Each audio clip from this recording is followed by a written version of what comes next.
galera da aulad.com.br, tudo bom? Sou o professor Álvaro de Biologia, estamos aqui para a nossa saga na histologia vegetal, queridíssima histologia vegetal, na qual você deveria olhar os outros vídeos antes dessa aula, porque nós estamos em floema, já falamos de xilema, já falamos de parênquima, então dê uma olhada nas outras aulas e inscreva-se no canal e comente aí quando é que você está assistindo, para qual vestibular você está se preparando, se é para a prova de amanhã, bota tudo aí para nós saber, beleza? Queridão, primeira coisa que eu tenho para te falar, nós estamos dentro da raiz, vendo os tecidos da raiz, e aí a gente viu já os meristemas primários, protoderme, meristema fundamental e procâmbio, e aí agora a gente vai ver o procâmbio deu origem já ao xilema para o lado mais interno do cilindro vascular, e para a parte mais externa do cilindro vascular nós temos o floema, que é o tecido que nós falaremos agora, também chamado de líber. Tá? Esse floema ele serve para transportar seiva elaborada.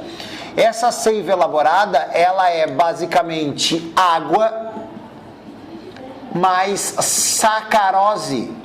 Meu Deus, o que é sacarose? Se você assistiu já a aula de carboidratos lá da aula D, você sabe o que é sacarose.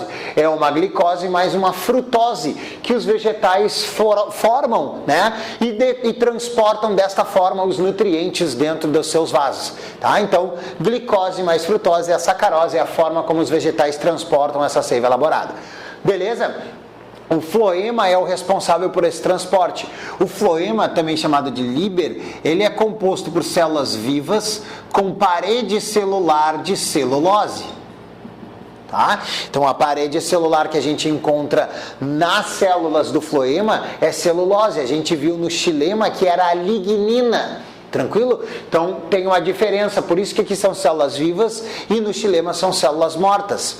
Beleza, esse tecido do floema, ele pode ser composto por células, são todas formadas a partir, vou botar aqui, né, para tu ter certeza, ó, formadas a partir do procâmbio, então, ó, procâmbio, e as células que formam o floema ou o líber são os tubos crivados, tubo crivado, e vou ficar sem lugar, tubo crivado, vou botar aqui para cima, menorzinho, e aqui são os elementos de tubo crivado. São dois tipos de células que existem para transportar. Vou fazer uma estrelinha aqui, ó, e vou puxar a estrelinha aqui para baixo. Essa estrelinha significa que elementos de tubo crivado só existe nas angiospermas. Tá? Essa célulazinha, elementos de tubo crivado, que nem os elementos de vaso que a gente viu no xilema, só estão presentes nas angiospermas. Tubo crivado em pteridófitas, gimnospermas e angiospermas. Beleza? Então esse daqui é uma célulazinha que está aqui desenhada, depois a gente comenta sobre ela, que é exclusiva das angiospermas, para transporte de seiva elaborada, e aí aqui está o floema, ó, essa partezinha mais de fora aqui, então tem várias célulazinhas aqui dentro, tubos crivados e elementos de tubo crivado, fazendo esse transporte. Por que tubo crivado ou elemento de tubo crivado? Porque eles têm um crivo, eles têm que nem chuveiro, sabe o teu chuveirinho, tem casa que tem um monte de buraquinho, aqueles buraquinhos ali tem na célula, e serve para passar a seiva elaborada, é como se fosse a parede celular e os plasmodesmos, tá ligado? Tá? Lembra de membrana plasmática, assiste lá a aulinha de membrana plasmática, especializações de membrana plasmática, e você vai ver os plasmodesmos. São poros, esses tubos crivados são poros, por onde a seiva vai ser transportada de uma célula para a célula que está mais embaixo, para a célula que está mais embaixo, para a célula que está mais embaixo, assim por diante. Então, além desses tubos crivados, ó, a seiva está vindo por aqui, ó, e está descendo, ó, e ela passa por esses elementos de tubo, por essa placa crivada. Essas areazinhas que você está vendo aqui, ó, são áreas crivadas. Para que servem essas áreas crivadas? Para transporte da seiva para células laterais. Como assim células laterais? Tu está vendo que tem célula lateral aqui, ó? Essa célula lateral que você está vendo aqui, ó, é uma célula companheira, está aqui o nome dela. Todas as células do floema, elementos de tubo crivado e tubo crivado, apresentam uma célula companheira, uma célula do lado, tá? No caso das células elementos de tubo crivado, a célula que acompanha elas é a célula companheira.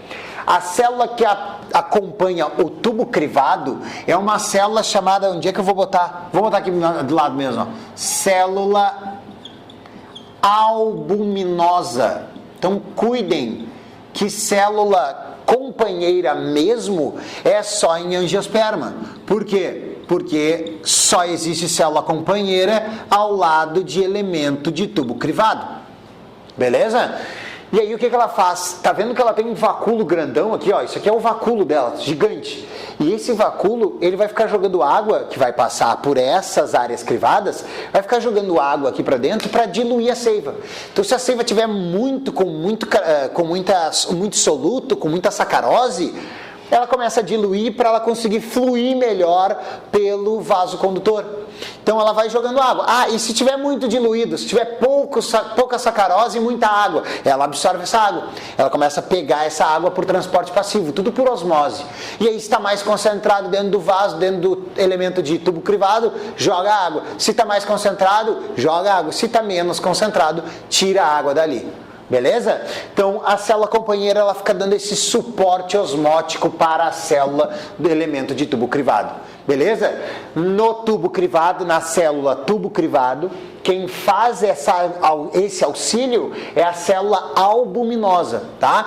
O diretor vai dar um closes aqui, ó, para te ler direitinho célula albuminosa, ficou meio pequenininho, né? Mas então, essa célula albuminosa, ela está associada ao tubo crivado. Beleza? Pessoal, elemento de tubo crivado, célula companheira. Elemento de tubo crivado e célula companheira apenas em angiospermas. Tranquilo? Células, então, que formam o floema, que formam o líber, que transportam seiva elaborada, água mais sacarose, são compostos por células vivas com celulose, apesar de essas células perderem suas organelas, tá? Elas perdem complexo de Golgi, elas perdem ribossomo, elas perdem retículo ainda mantido, elas perdem o núcleo, tá? Então elas perdem algumas das suas organelas para ter mais espaço dentro da célula, mas ainda são células vivas, elas ainda recebem e trocam nutrientes, ainda tem um certo metabolismo. O metabolismo é diminuído, ela continua recebendo algumas proteínas, por exemplo, já que ela não tem mais ribossomos, ela recebe algumas proteínas das células companheiras, beleza? São células vivas, então, são formadas a partir do meristema primário procâmbio, composto de tubo crivado e elementos de tubo crivado. Feito, meus queridos? Então era isso. Foi uma alegria imensa, uma satisfação medonha, uma hemorragia de prazer e até a próxima aula. Tchau, tchau!